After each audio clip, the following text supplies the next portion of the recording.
Welcome to the Selling Show, where we unpack, repack, and break down exactly how top experts sell their ideas, their value, and their services. This is your host, David Newman, and you are in the right place if you want better clients, bigger deals, and higher fees.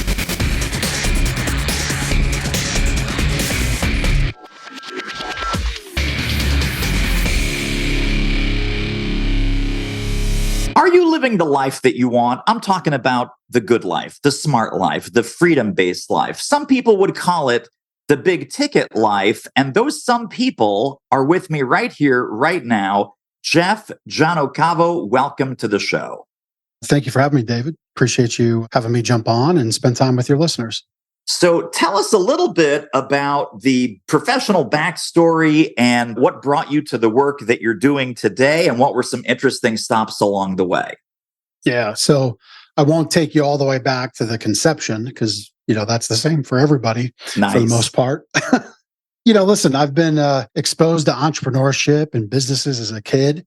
Little side note, the molded pour spout in your laundry detergent bottle that's sitting in your laundry room right now, that was my grandfather. And had he not been stubborn, he was an interesting guy, but stubbornness was a quality of his. And had he not been stubborn, Johnson & Johnson would have bought that outright, and I'd be a trust fund kid, not with you today. But here I am. And you get to enjoy easy pour laundry detergent. You also get to enjoy Whisk laundry detergent because that was previously Flisk. Again, opportunity to sell it, and he rebuffed. I think at that time was Procter & Gamble, I think.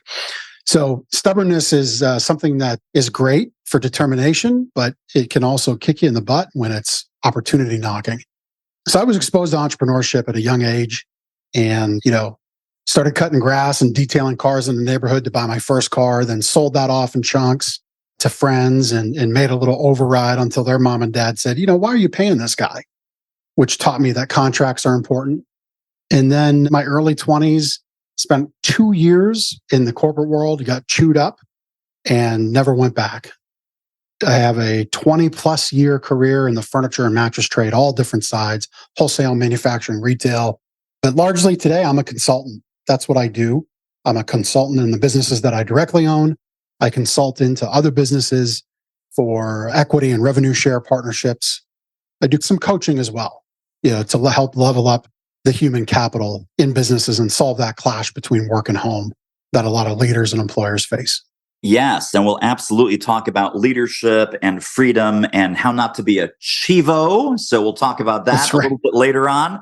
But I want to go back to your mattress empire, because this is really where you made a name for yourself and you had some amazing breakthroughs.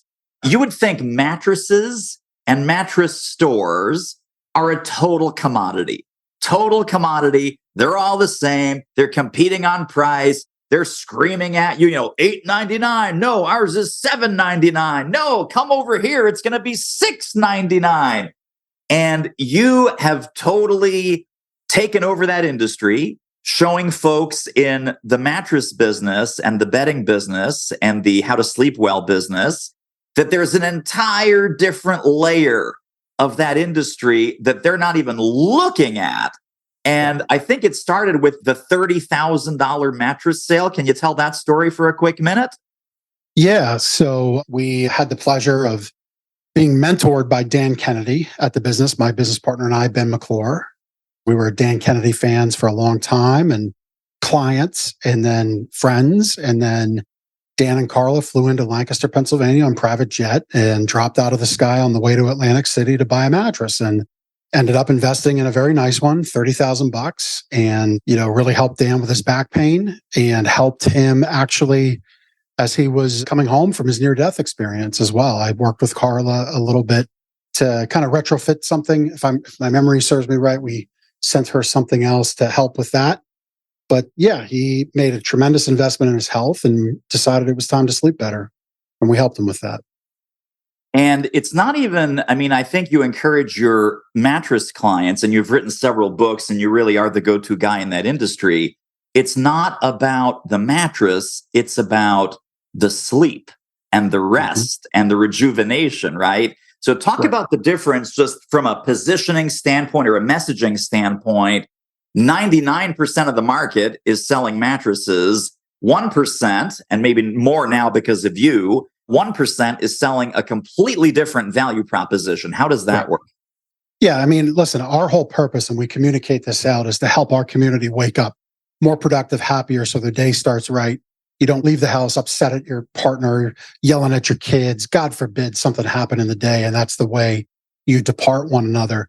We really want people to wake up productive, happy, more energized for the day.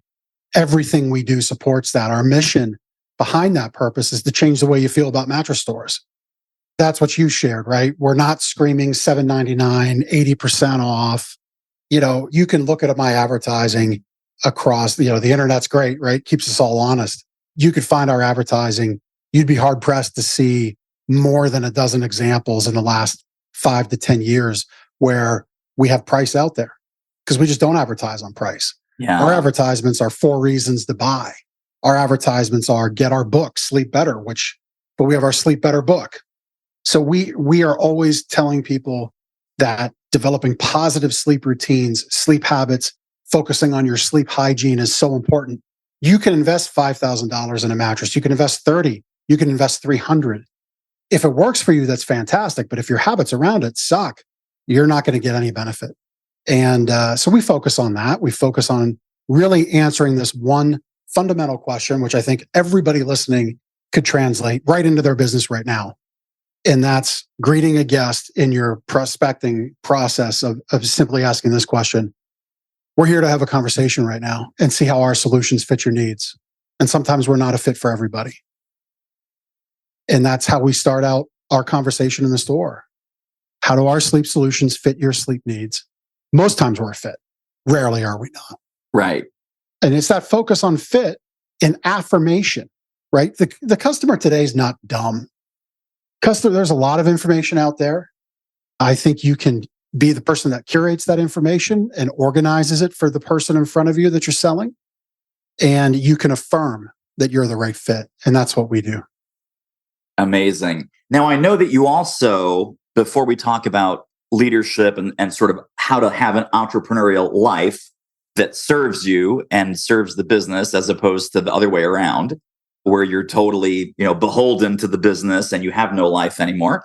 You talk about some big ticket principles, right? So the big ticket life, there's some big ticket marketing and some big ticket sales. One of these things is growth assets. Talk about what is a growth asset and why are growth assets important? Yeah. So thank you for asking, and great question. The first one, it's the book, right? It's one of them. A growth asset is your Sleep Better, our Sleep Better book. It could be your book for your business that really tells the story and the way to buy, the way to, as the consumer, as the customer, the patient, whoever it is you're selling to, you're the expert. You've been an expert. Communicate the process and share with people how they achieve the best possible outcome. And a book is a great way to do that. It sets you apart like no other. There are no other mattress stores that do what we do with the book unless they're our licensing client, because we've actually licensed the book back to them and we make them authors and then we train them and work with them. Barring those folks, no one's doing what we're doing. So we stand in that category of one. Another growth asset, and I touched on it, it's our sales languaging. It's our sales presentation and process. That is a repeatable asset that removes me and my business partner from the sales floor and allows my team to shine. So much so to the point where we have customers now leaving reviews saying, I worked with the owner, Drew. I worked with the owner, Phil. I worked with the owner, Chad. And to me, that is probably the single best accomplishment in business I think I could have. That's an inward facing one, right? Like having the reviews is great. The Reader's Choice Awards is great. But inwardly, when my team is representing us on that level to our customers, that's awesome. Yes. So these growth assets are things that you create that lead to repeatable, dependable sales, fill your pipeline. So maybe it's an advertisement that consistently works for you. It's a marketing message that stands out that consistently gets a lead. Maybe it's a funnel, okay, if you're an online business or an offline business that needs to get online leads. creating something that is repeatable, dependable, scalable, that you can deploy at any time. And whatever the key indicator is you want to have happen, it happens. Sales, generate a lead, mail a book, whatever. Hang on. Let's back up the truck. Beep, beep, beep, beep. Listen, I have a brand new sales book out there. You got to get your hands on it. It is awesome. It is amazing. It is fantastic. It is useful, practical, actionable, and a ton of bonuses are waiting for you over at doitselling.com. Grab your copy right now and grab all the bonuses, goodies, companion tools, and downloads that go with the book. You'll love it. I guarantee it. Now, I know another one of your principles is really about the client experience or the customer experience, right? Experiential touch points. What's the buying process like? Not the sales process from our standpoint, but from the customer's standpoint, how are they enrolled in this experience and engaged in this experience? Talk about what that would look like and why that's important. Yeah. I mean, in this day and age where Amazon pretty much competes with everyone, eyeglasses, contacts, dental, you can buy Invisalign on Amazon now. So really nothing is safe. And if you're not going to commit to the experience, and I often speak through the lens of brick and mortar because that's my heart. That's where I grew up. For me, I went uptown as a kid. My grandparents sent me uptown and it was this idyllic Mayberry town. And I would pick up the meat order at the butcher's. I'd go to the hardware store, pick up some hardware for my grandfather's cabinet making side hustle that he had. And that Main Street business is special to me. If you're still selling face to face, Mayberry's gone, we get that. But that face-to-face is so important. If you're not committed to experience, what are you committed to? Price? Walmart, Costco, Sam's Club got you beat there. And at those latter two, you get some nice little appetizers as you walk around. That's an experience. So you can have experience everywhere. Yeah. And I'll give you an example. It's right in how you greet people. So if people are walking into your place of business and you're going on about how the weather is and the elongated welcome, that is a terrible experience. And I say terrible because really, if somebody greeted you back, you said, hey, David, how's your day going? Welcome in. And you said to me, Jeff, you know what? It's actually pretty awful. I got a ticket on the way here. And as I turned left into your store, which is not an easy turn. And people can Google 830 Plaza Boulevard, Lancaster, not because I want to sell you something to drive home my point. You can see it's a hard left turn. I ran over a dog. I'm miserable. Not good. That's an experience. Like, the customer really gets that you care or not? So these bloviations and these false platitudes about how you doing, that is not the level of experience customers, patients need today. The level of experience they need is tell me why you're shopping for a mattress today. Tell me why cosmetic surgery is so important for you. Tell me why building this new deck, what's that going to do for your family? Get to the point. Aren't we time compressed? Aren't we distracted? Don't we want people talking about themselves sooner than later? Right. And so that's all an experience, and it can all be part of a positive experience. It doesn't have to be fireworks like at Disney World at 9:00 at night, but it can be a Disney-like experience almost everywhere you go. Yeah. And those that don't commit to experience and different touch points and making things special often leave themselves at the mercy of price by the default, right? Like, yes. I'm just going to then default to price. For sure. Now, another thing that, as far as this experience, and you mentioned about Disney, they've mastered this, and I think you talk about this also in a very specific way. So your way of talking about it, Jeff, is create complexity to showcase simplicity. So all the things that are happening behind the scenes, all the systems, all the process, all the team training that you've done to make it look effortless when we're in front of the customer. Yep. Explain that dichotomy of creating the complexity and presenting simplicity. it's another way to say commit to your systems and processes and procedures, right? Because when you do that, you realize, wow, we do a lot of things around here. When we present adjustable bed bases to our customers, these are the things where the head and the foot move up and down. There are 14 critical questions that we must ask. Because if we don't ask them, ultimately, the customer doesn't feel it. And we say, if you don't feel it, experience, don't buy it. Because if you're not going to feel it here, you're not going to feel it at home. Because you're super focused here. You're going to get this device at home. You're going to get back to your regular old sleep routines. You've been sleeping flat for 40, 50 years of your life.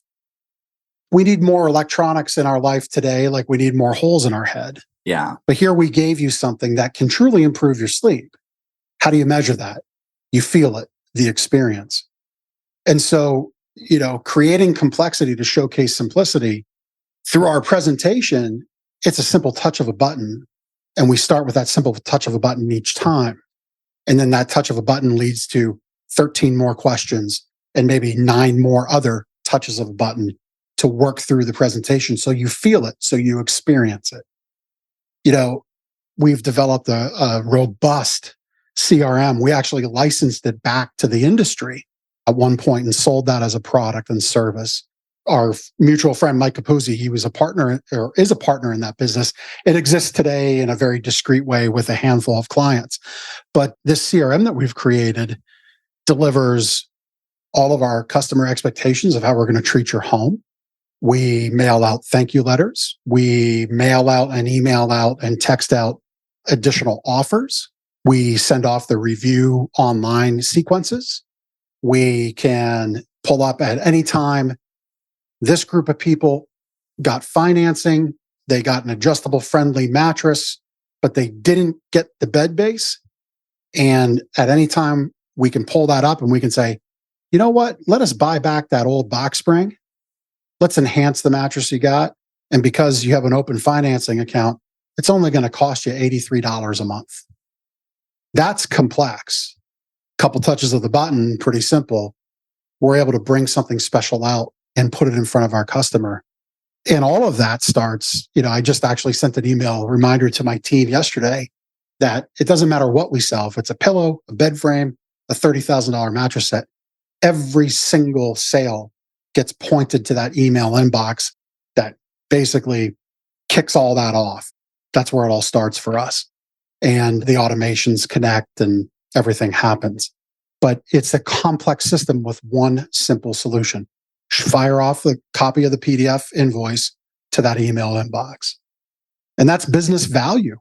Absolutely. We have a tremendous email list that's engaged.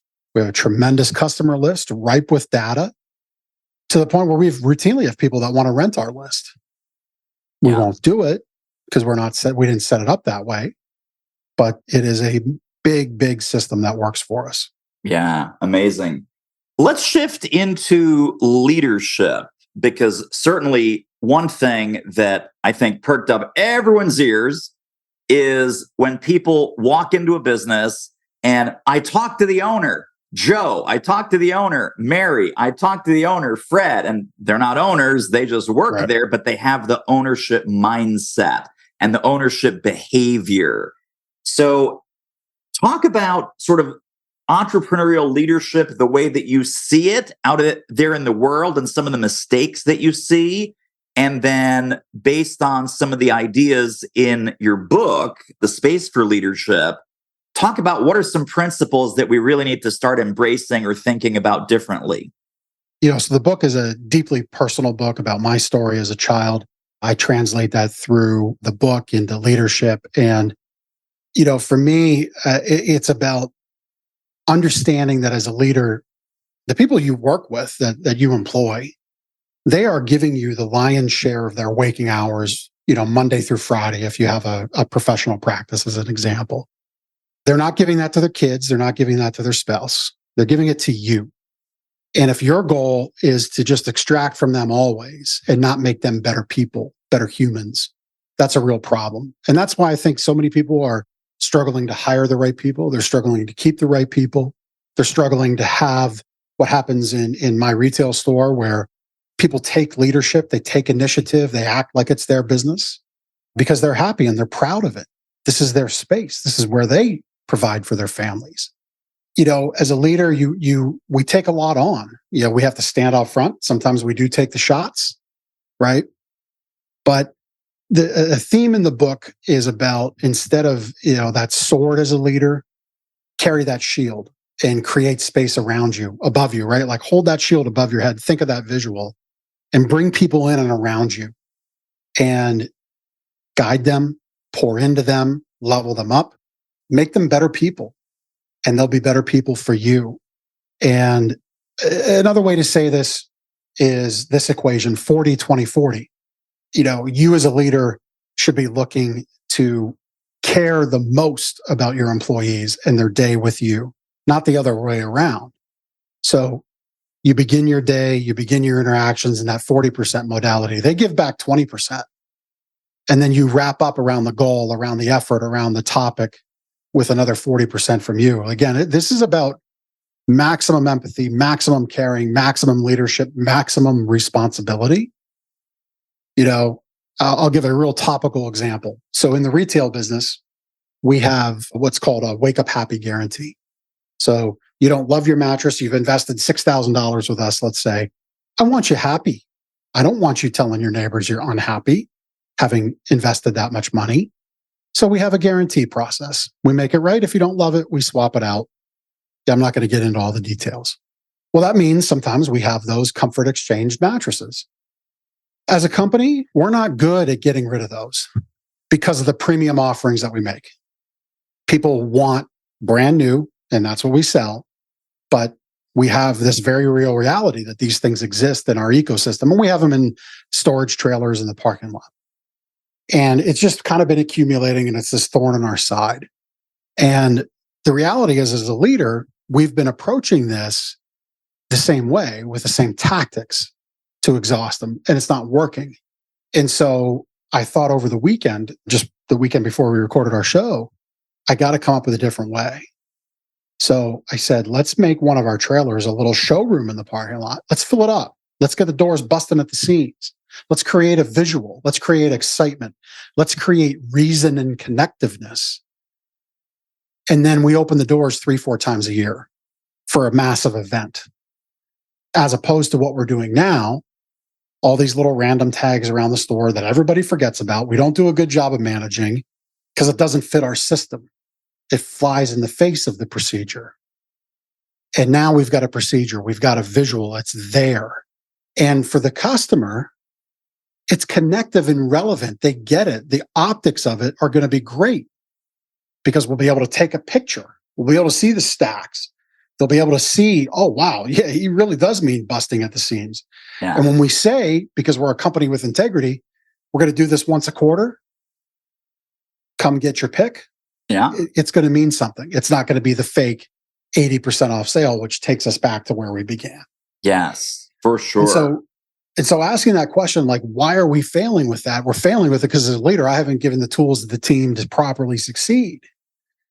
It all comes back to us as leaders. And then we got to look inside and realize, ask ourselves some hard questions about, why we choose not to lead, which is probably a whole other podcast. Right, for sure. Let me go back to the image of the leader holding up the shield to protect the team from all these outside forces, and talk about what most leaders before they come to work with you are doing. And I mentioned this term earlier, but I'd love you to explain it now. What's a Chivo and what's wrong with Chivo leadership? So Chivo leadership basically means you're doing everything. Chivo stands for Chief Everything Officer, which is not at all, you've probably heard that before. Another definition of what CEO is, right? So Chivo is a silly name that I made up to help people think differently about really the tactics and the day that they live. You can't be an effective executive, an effective leader doing everything. You have to put this stuff out to your team. You have to have teams around you. So I shared the 40-20-40. The inverse of that equation is 10-80-10. Any project I'm involved in, I start with 10% of it. Here's the idea. Here's what the outcome. Here's where we may fall. Here's where I see you succeeding with this. Here's the parts and pieces you need to take on. You go do the 80%. Bring the answer, bring the final draft back to me. And then the last 10% is, this is fantastic. Approve, let's go. Or, hey, we missed the mark. Let's circle back.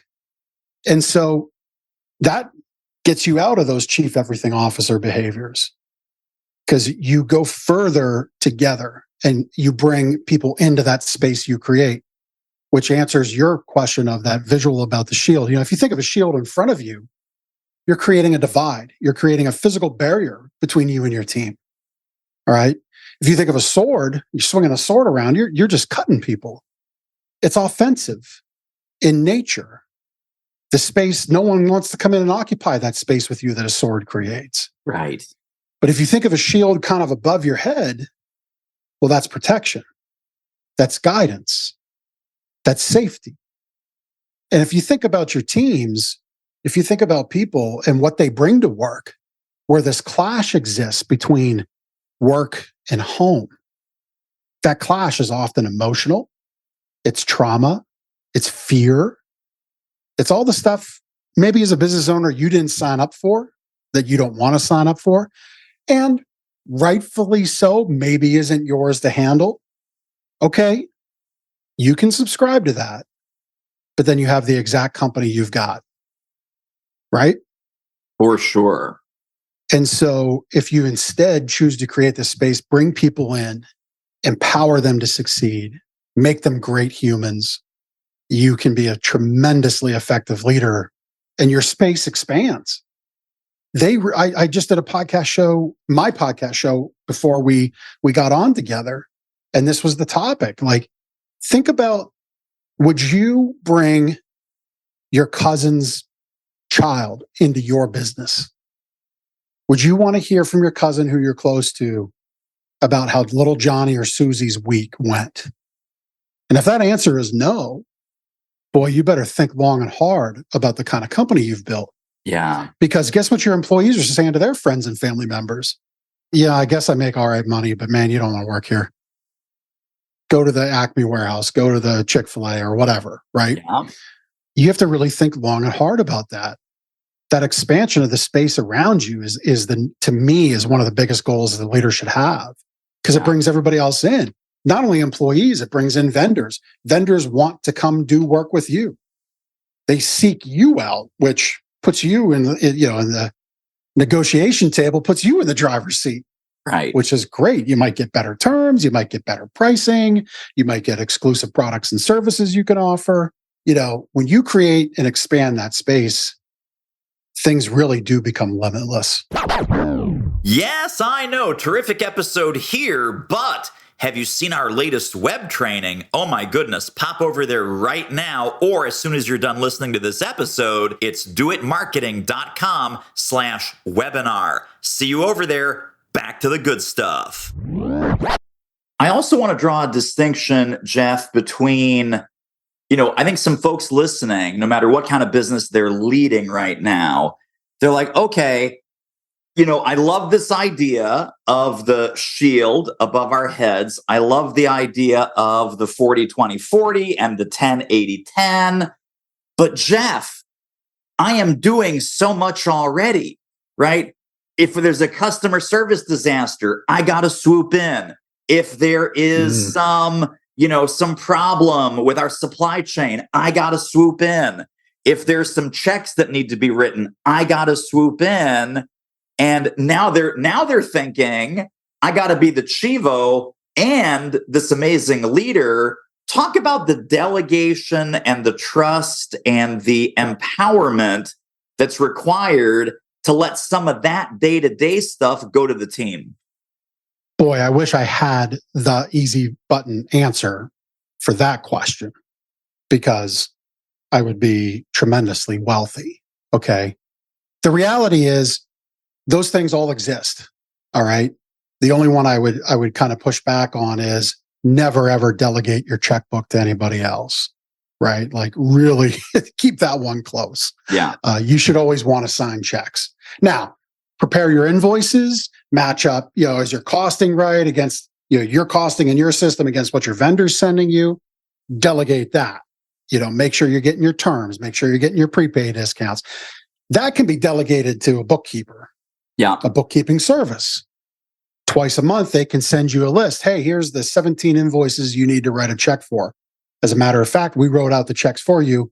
You just need to sign them. Yeah. And then you can quick browse those 17 vendors and be like, yep, they're all, wait, what's that 16th vendor? Mary Smith Manufacturing, and Mary Smith is the bookkeeper? Oh, nice. You hear these stories and you think it's crazy, but that's how it happens. Yeah. They set up these fake companies. So you always keep control of your checkbook. I digress. You're going to have to work in steps, but you have to have that commitment to create the space to get there. Yeah. You got to want to let go of this stuff. If you want to fall on your sword, again, to use similar analogies, on being the person that has to put the fires out, you have not empowered your team to effectively give, going way back to where we started, a great experience to your team for your customers. If that's your ethos, if that's where you get your pride from, I would challenge back on that tremendously. Because where you should get your pride from is having your team be so in love with what they do, they present as though they're you. Yes, and for sure. Reviews come in all the time to that effect, and they come in extolling the great virtues of your company and what you do. You need to look to constantly extricate yourself from these things. I run into people who say, I want to make $1 million a year. Okay, fantastic. That's $3,300 a day. Now, let's just immediately start unpacking the day. We're going to take 8 hours a day off of sleep. Oh, you have to drive to your place of business. Well, that's 2 hours, an hour each way if that's the case. You have to move from the $10 an hour work, $100 an hour work. You got to pretty much move into $1,000 to $5,000, $10,000 an hour work. Because really, if you do a time study and you really look at where you're focusing your time, you're probably only effective 4 or 5 hours a day. Well, just for easy math, you got to make $600 an hour. So no, writing checks is not that work. Putting out fires is not that work. That work costs you money. So now you're $800 an hour. Yes. So you have to be really willing to look within yourself to say, what kind of leader do I want to be? What kind of space do I want around me? Do I want stress? Do I want drama? Or do I want positivity? Do I want excitement? Do I want initiative? Do I want people empowered to love where they work and tell people this is a great place? And then also from a personal standpoint, you as the leader, once you've done all of this work and all of this psychological, emotional, intellectual, and financial investment, that's where you get freedom. That's where you get scale. That's where you start to get some margin back into your life because, you're not the superhero that has to be hands-on with everything. Your main job is now the leadership job. It's not the job of the job. Right. Yep. Yeah. Very, very powerful. Exactly. Just as an example of that. So I was not that person that had margin in my life, right? I missed a lot of my oldest boys first. So I'm taking that to heart now. My youngest son's in football, his dreams to play pro. First step in that's getting to D1 college ball. So right now he's a sophomore in high school. We're working through getting that starting time on Friday night light games. I had a parent say to me, I can't figure you out. You're here at almost every practice, but you're at afternoon practices, you're at morning practices. When do you work? And I just basically say, look, I'm a business owner. I own my own businesses. I get to make my own schedule. I just keep it, sure. Know your audience, right? I keep it Reader's Digest version. But there's that margin in life. I mean, the last 2 mornings, I've sat from 6:30 to 8:30 watching the first practice of 3-a-days. And, I love that. I love that I get to do that. There's no pressure. There's no stress. I used to be a football coach.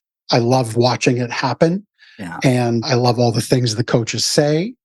It's great. But yeah, you want to have that in your life. Whatever that joy is, create it for yourself. Totally agree. Could not agree more. Jeff, as we're landing the plane here, if folks were to take one central idea from our fabulous conversation today about leadership and marketing and sales and customer experience and really building the space for leadership the way that you described, what would you hope that the central main takeaway for folks should be? That there's a lot of fear, hurt, and trauma in this world that people carry around. And it's going to manifest in various ways, right? Your employees, they're hurting at home. Maybe the marriage is falling apart. Not your fault, but it is. And again, you get the lion's share of their time. They bring that into your space. How are you going to handle that? Because you really don't have a choice. Okay. So you can focus on improving that human capital, or you can choose to ignore it. That is up to you, and it is your choice. There's fear in the buying process. All right. Let's say you've got a great team. Let's say you read my book and you're like, yep, check, check, check. I do it all. Fantastic. I'm happy for you. But your customers still have a lot of fear.